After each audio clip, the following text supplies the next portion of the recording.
Hyderabad is the sixth largest city of our country. With the rising population and urbanization, the number of destitute and orphan children are also increasing. Gracious Paradise is a charitable organization in Hyderabad situated at Vanasthalipuram, which works towards the upliftment of such orphans and destitute children. More than 60 children are being taken care by Gracious Paradise. They are leading a comfortable life here. Every day after completing daily routine in the morning, they have their breakfast and soon begin study. Children from 5 to 15 age group are living here. They are provided with free food, shelter and education. Dedicated teachers help them to study. Similarly, dedicated cooks are there to prepare food for them.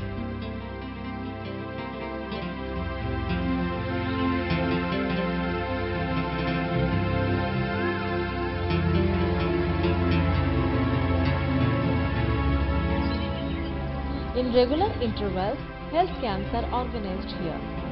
Doctors do check up the children and prescribe medicine.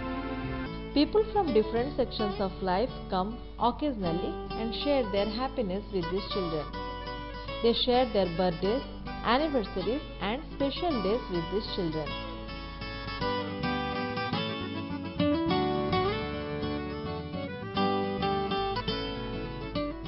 Gracious Paradise doesn't confine its efforts to these children. It also plans to help deprived school-going children who are living in slums. It has planned to provide breakfast and lunch to such school-going children. The scheme launched on 12th December 2012, which will be regularized soon. There are many things to be done for the destitute and deprived children. This can only be possible if everybody come out voluntarily and graciously join their hands with us in every possible way. మన ప్రభువైన యేసుక్రీస్తు నామమున అందరికీ కూడా శుభాభివందనాలు తెలియజేస్తున్నాం. ఈరోజు మరి నిత్య జీవమునకు వెళ్ళడానికి మనం ఏమి చేయాలి, నిత్య జీవానికి వెళ్ళడానికి మనము ఏమి చేయాలనేది వాక్యము ధ్యానం చేద్దాము. మార్కు రాసినటువంటి సువార్త 10వ అధ్యాయము 17, 18, 19 వచనాల్లో ఈ విధంగా రాయబడి ఉంది. ఆయన బయలుదేరి మార్గమున పోవచుండగా ఒకడు పరిగెత్తుకుని వచ్చి ఆయన ఎదుట మోకాళ్ళలోని, సద్బోధకుడా, నిత్యజీవమునకు వారసుడనొకటకు నేనేమి చేయదును అని ఆయనను అడిగాను. యేసు, నన్ను సత్పురుషుడని ఎలా చెప్పుచున్నావు? దేవుడు ఒక్కడే గాని మరి ఎవడును సత్పురుషుడు కాడు. నరహత్య చేయవద్దు, వ్యభిచరింపవద్దు, దొంగిలవద్దు, అబద్ధ సాక్ష్యము పలుకవద్దు, మోసగిచ్చవద్దు, నీ తల్లిదండ్రులు సన్మానింపు అను ఆజ్ఞలు నీకు తెలియను కదా అని అతనితో చెప్పాను. చిన్న ప్రార్థన చేసుకుందాము. స్తోత్రం నాయన, పరిశుద్ధ నీకు వందనాలు తండ్రి. అవును ప్రభా, మరి నాయన సద్బోధకుడు నీవే తండ్రి. ప్రభా మరి నాయన నీవు తప్ప మిగతా వాళ్ళంతా కూడా ప్రభా మరి నాయన ఏదో ఒక పాపము చేత, తలంప వలన, మాట వలన, క్రియ వలన ప్రభా మరి నాయన పాపులుగా ఉంటూ ఉన్నాం నాయన. అయినా కూడా ప్రభా మరి నాయన మీరు మా కోసం వచ్చి ఉన్నారు తండ్రి. ప్రభా మరి నాయన పాపులను రక్షించడానికే ఆ యొక్క పరలోకమును వీడి ఈ లోకానికి వచ్చి ఉన్నారు తండ్రి. మా అందరి కోసము నిత్య జీవాన్ని అనుగ్రహించడం కోసము ప్రభా మీరు ఆ యొక్క కల్వరి శిలువ మీద సజీవ యాగముగా మీకు మీరే అర్పణ చేసుకుని ఉన్నారు తండ్రి. అవును ప్రభా మరి నాయన ఈ యొక్క నిత్య జీవానికి వెళ్ళడానికి ఏ విధముగా మేము వెళ్ళాలో మాకు తెలియజేయవలసిందిగా, మీరే నాతో ఉండి మాట్లాడవలసిందిగా మా ప్రభువుని బట్టి వేడుకుంటున్నాం తండ్రి. ఆమేన్. మరి ప్రభు అయినటువంటి క్రీస్తుని ఆయన ఒకసారి పరిగెత్తుకుంటూ, నడుచు కూడా కాదు, పరిగెత్తుకుంటూ వచ్చి మోకాళ్ళలోని, సద్బోధకుడా అనేసి ఆయన పిలుస్తూ ఉన్నాడు. అంటే ఆయన చెప్పినటువంటివి అన్నీ కూడా ఆయన వింటూ ఉన్నాడు. ఎంతగానో ఆకర్షించబడి ఈయన చెప్పుతున్నటువంటి ప్రతి మాట కూడా ఎంతో విలువైనటువంటివి, నిత్యమైనటువంటివి, జీవాన్ని ఇచ్చేటువంటివి అని చెప్పి మరి ఆయన దగ్గరికి వచ్చాడు. ఆయనకి ఈ యొక్క వచ్చినటువంటి వ్యక్తి పేరు లేదు, కానీ ఈ వ్యక్తికి ధర్మశాస్త్రం అంతా కూడా చాలా చక్కగా తెలుసు. అన్నీ కూడా ఆయన ఆచరిస్తూనే ఉన్నాడు, అన్నీ కూడా తెలుసు, అన్నీ చేస్తూనే ఉన్నాడు. కానీ నిత్య జీవానికి ఇవి తీసుకొని పోవు అన్నటువంటి సంగతి అతను గ్రహించుకున్నాడు.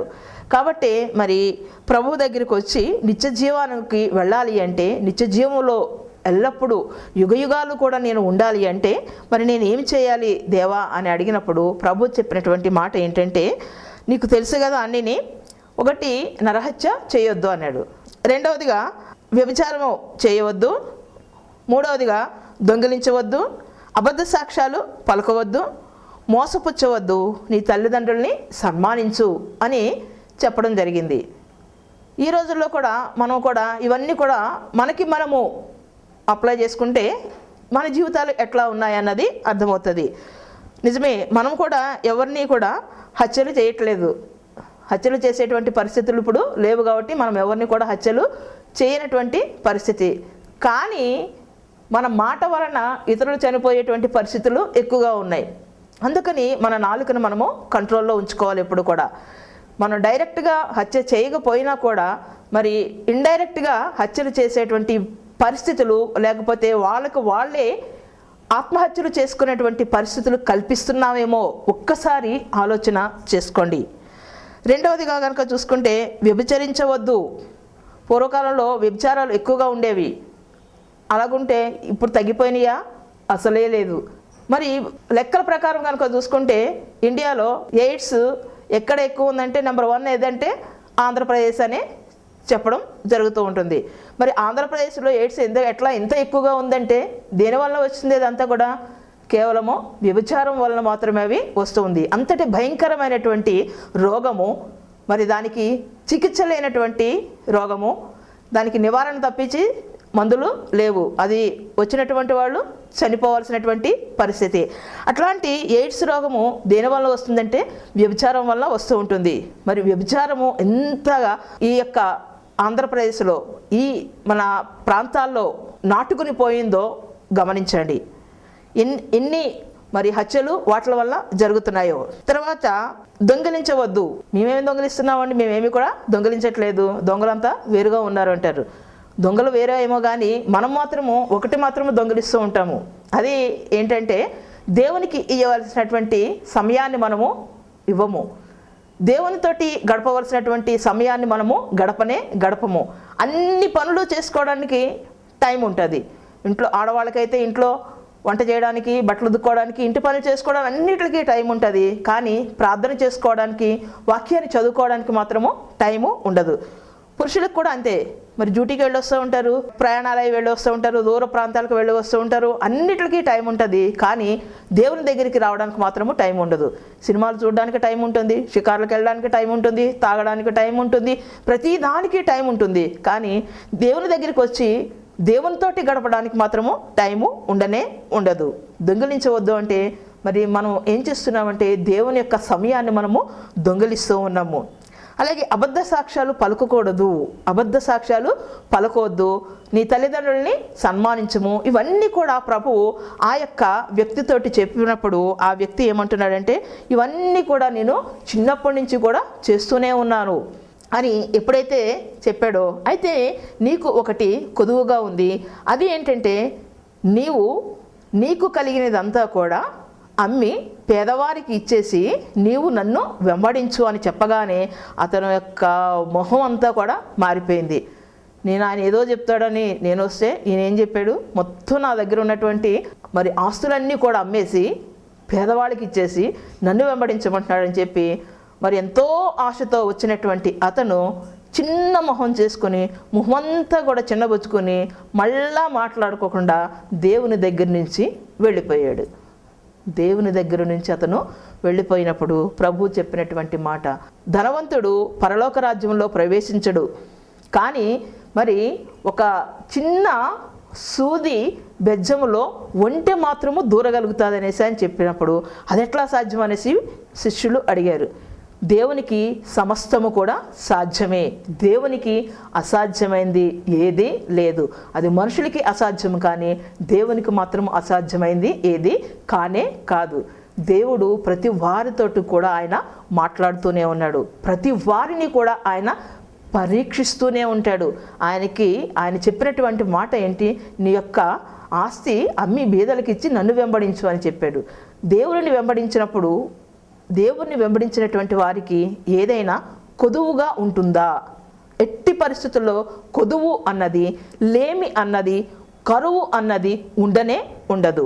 దేవుణ్ణి వెంబడించినటువంటి వారు ఎట్లాంటి వారైనా సరే, చదువు లేనటువంటి వారైనా, మరి అవయవాలు లేనటువంటి వారైనా, మరి ఎంత భయంకరమైనటువంటి రోగాలతో ఉన్న ఎట్లాంటి వారైనా కూడా దేవునిని వెంబడించినప్పుడు వాళ్ళు ఎంతగానో దీవించబడతారు. హల్లెలూయా.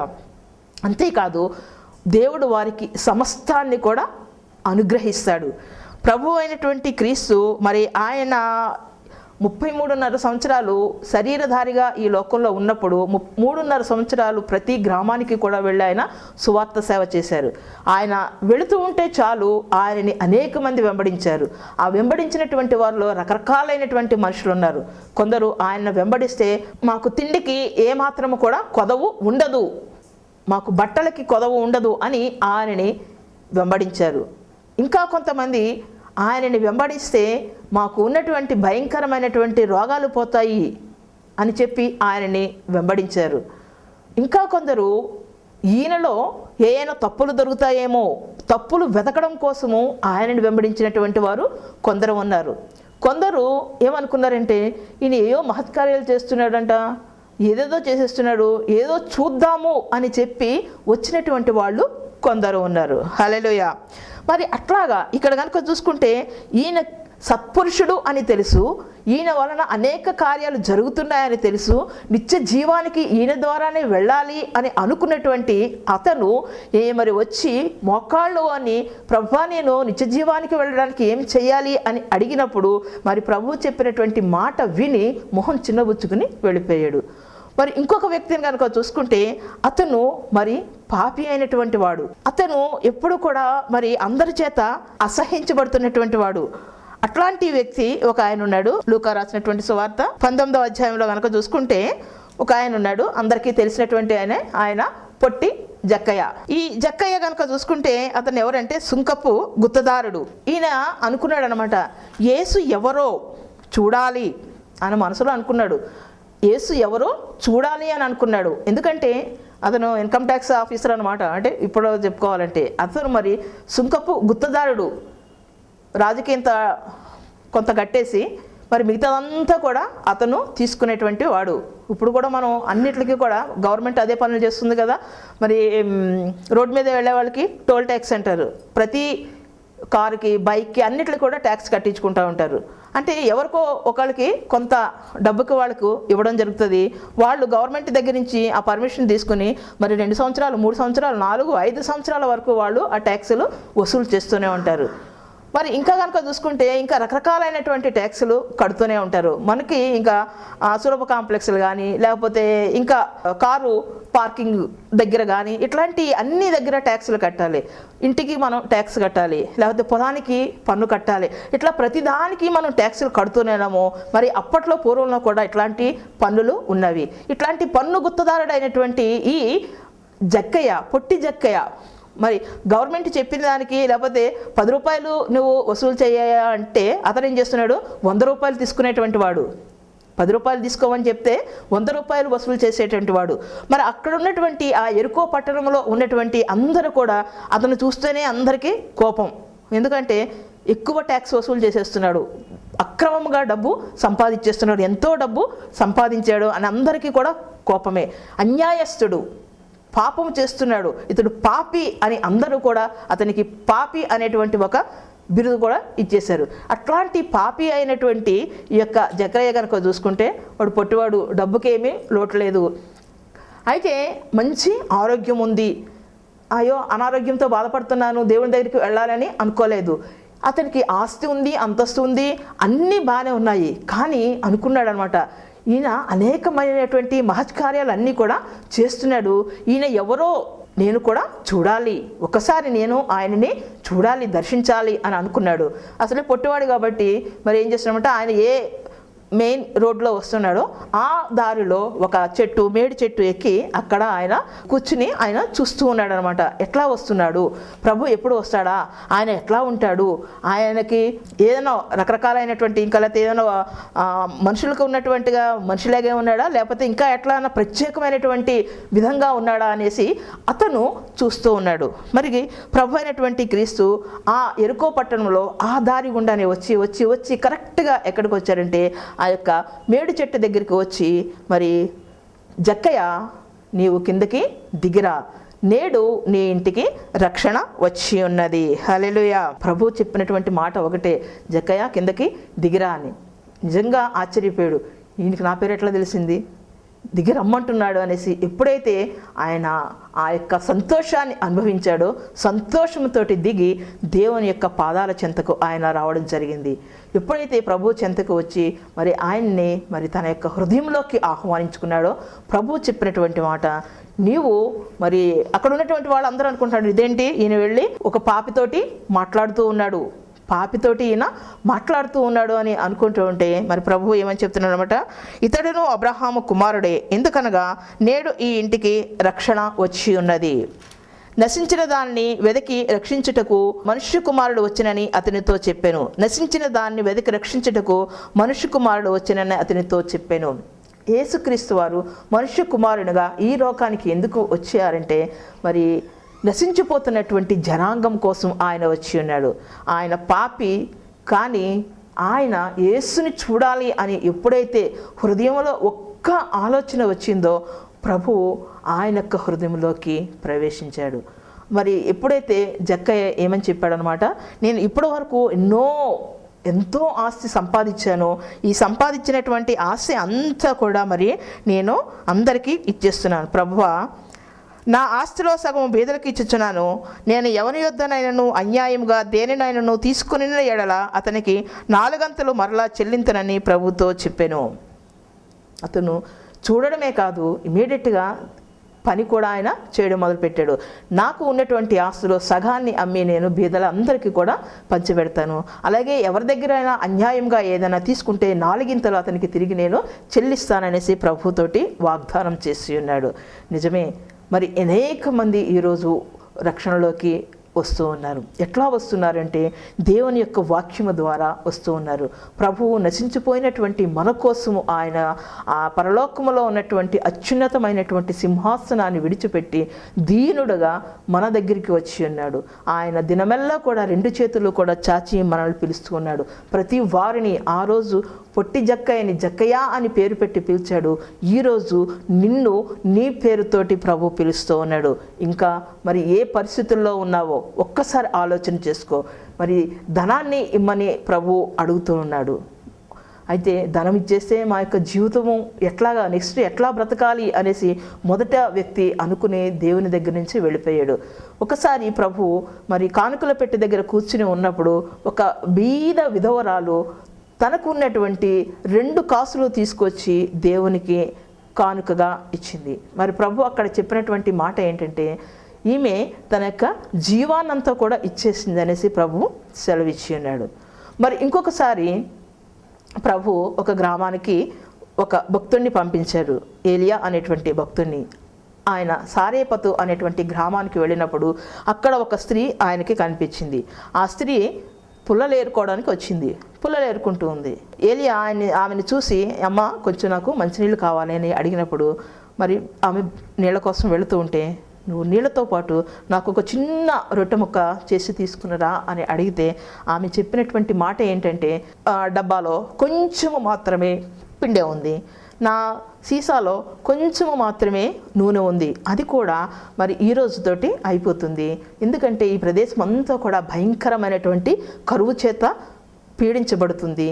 ఈ కరువు వలన మరి ఏమీ కూడా లేదు.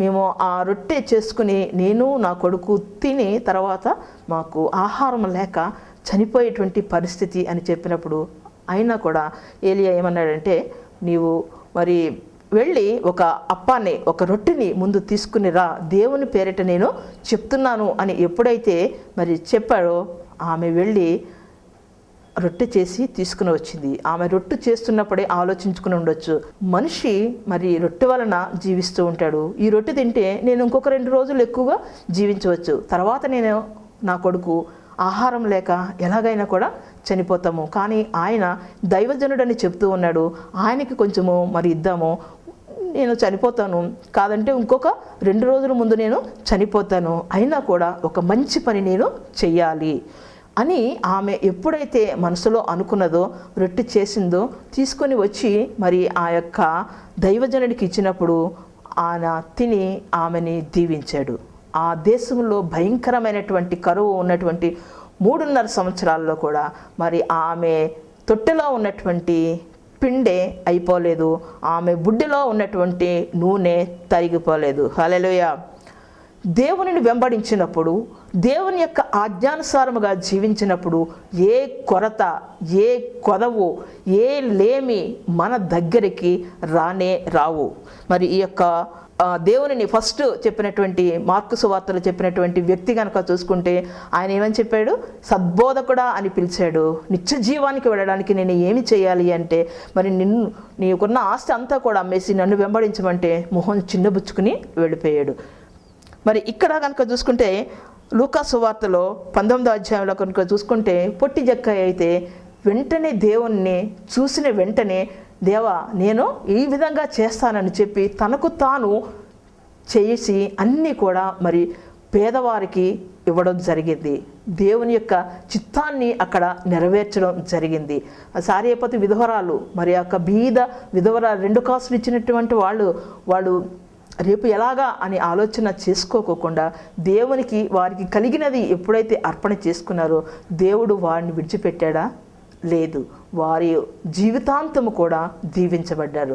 మరి పరిశుద్ధ గ్రంథములో వారి యొక్క పేర్లు వ్రాయబడ్డాయి. మన పేర్లు మరి ఆ యొక్క పరలోకపు గ్రంథంలో, జీవ గ్రంథంలో వ్రాయబడాలి అంటే దేవుని యొక్క వాక్యానుసారము మనము జీవించాలి. మనం అబద్ధాలు ఆడుతున్నామా, వ్యభిచారం చేస్తున్నామా, దొంగతనం చేస్తున్నామా, తప్పుడు సాక్ష్యాలు చెప్తున్నామా, మరి ఏ విధంగా ఉంటున్నామో, తల్లిదండ్రుల్ని చూస్తున్నామా, మరి ఎట్లా జీవిస్తున్నామో, ఇవన్నీ కూడా మనము ఆలోచన చేసుకొని మనం ఎప్పుడైతే మనము ప్రయాణాన్ని సాగిస్తామో, చాలామంది ఏమని చెప్తూ ఉంటారంటే ఎంతో ప్రార్థన చేస్తామనేసి చెప్తూ ఉంటారు. ఒక చిన్న ఉదాహరణ నేను చెప్పి మరి ఈ యొక్క వాక్యాన్ని ముగిస్తూ ఉంటాను. ఒకసారి మనకి ఎప్పుడైనా కూడా మరి కష్టాలు కనుక వచ్చాయనుకోండి, మరి ప్రాబ్లమ్స్ వచ్చినప్పుడు మరి దేవునికి మనం ఏదైనా ఇవ్వాలి, చెయ్యాలి అని అనుకున్నప్పుడు కూడా మరి ఎన్నో భయంకరమైనటువంటివి మనల్ని శోధిస్తూ ఉంటాయి. ఆ శోధనలో నుంచి మనం తప్పించుకోవాలంటే మనము ఏం చేయాలి అంటే, ఏమీ చేయకోకుండా కూర్చుని మరి దేవుడే చేస్తాడు అనుకోవడము చాలా మరి తప్పు. మనము కూడా పని చేయాలి. దేవుని యొక్క వాక్యానుసారముగా మనము కూడా పని చేసినప్పుడే మనము దీవించబడతాము. ఒకసారి మరియు ఆయన హోరుగాలిలో దీపం పెట్టాడు. మరి కరెంట్ లేదు, ఏమి లేదు, కిరసనాయిల బుడ్డిలో మరి ఒక ఒత్తు వేసి దీపాన్ని పెట్టాడు. గాలి విపరీతమైనటువంటి గాలి వస్తూ ఉంది. గాలి వస్తూ ఉంటే మరి మోకాళ్ళు అని ప్రార్థన చేస్తూ ఉంటే మరి క్రియలు లేని విశ్వాసము మృతము అనేసి దేవుడు సెలవిచ్చి ఉన్నాడు. క్రియ ఉండాలి, విశ్వాసం ఉండాలి. విశ్వాసం ఉండి క్రియ కూడా లేకపోతే మరి ఏమవుతుంది? 50-50 అయిపోతుంది అక్కడ. మరి ఆ భక్తుడు ప్రార్థన చేస్తూ ఉంటే గాలి గట్టిగా కొట్టి ఆ యొక్క దీపము ఆరిపోయే పరిస్థితి ఉంది. అది ఆరిపోయే పరిస్థితులు ఉన్నాయి. కానీ మరి ఎప్పుడైతే ప్రార్థన మొదలు పెట్టాడో, ఆ ప్రార్థన మొదలు పెట్టడంతో పాటు తన యొక్క 2 చేతులు కూడా ఆ యొక్క దీపానికి అడ్డము పెట్టి, ఆ యొక్క హోరుగాలి ఆ యొక్క దీపాన్ని తాకకుండా తన చేతులు అడ్డము పెట్టి ప్రార్థన చేస్తూ ఉంటే మరి పరలోకం నుంచి చూసినటువంటి దేవుడు, అయ్యో ఆ బిడ్డ చేతులు మరి వేడెక్కుతూ ఉన్నాయి, ఆ యొక్క బిడ్డ చేతులు కాలుతున్నాయి అని చెప్పి ఆ యొక్క గాలిని గద్దించి నీ యొక్క దీపాన్ని వెలుగుతూ ఉండేటట్టు దేవుడు చేస్తూ ఉంటాడు. ఆ యొక్క దీపము ఎప్పుడు కూడా ఆరిపోనే పోదు. అంతేగాని మనం ప్రార్థనలో ఎంతో విశ్వాసము ఉంచి చేసినా కూడా క్రియలు లేకపోతే మరి అది అక్కడ మృతముగా మిగిలిపోతూ ఉంటుంది. అందుకనే 50-50 అని చెప్తున్నాను. అంటే అది జరగవచ్చు, జరగపోవచ్చు. మనకి కష్టాలు వచ్చినా కూడా మనము దేవునిలో స్థిరముగా నిలబడాలి అంటే ఆయన యొక్క పాదాలను పట్టుకోవాలి. అంతేకాదు ప్రార్థన చేయాలి. ప్రార్థనతో పాటు ఆయన చెప్పినటువంటి ప్రతి విధమైనటువంటి పని కూడా మనము చేయాలి. పని ఎప్పుడైతే చేశామో మరి తల్లిదండ్రులను ప్రేమిస్తూ హత్యలు చేయకోకుండా, దొంగతనాలు చేయకోకుండా, అబద్ధ సాక్ష్యాలు పలుకోకుండా మన యొక్క జీవితాన్ని ఎప్పుడైతే మనము సక్రమంగా నెరవేరుస్తూ ఉంటామో అప్పుడే జీవగ్రంథంలో పరలోకంలో ఆ యొక్క నిత్య నివాసంలో నీకు కూడా స్థలం ఉంటుంది. నీ జీవితంలో మరి బ్రతికి ఉండగానే ఈ లోకంలో దీవించబడతావు, పరలోకానికి కూడా నీవు వెళ్తూ ఉంటావు. దేవుని యొక్క వాక్యానుసారముగా మనము జీవించాలి. దేవుడి చిన్న వాక్యాన్ని దీవించునుగాక. ప్రార్థన చేసుకుందాము. స్తోత్రం నాయన, పరిశుద్ధానికి వందనాలు తండ్రి.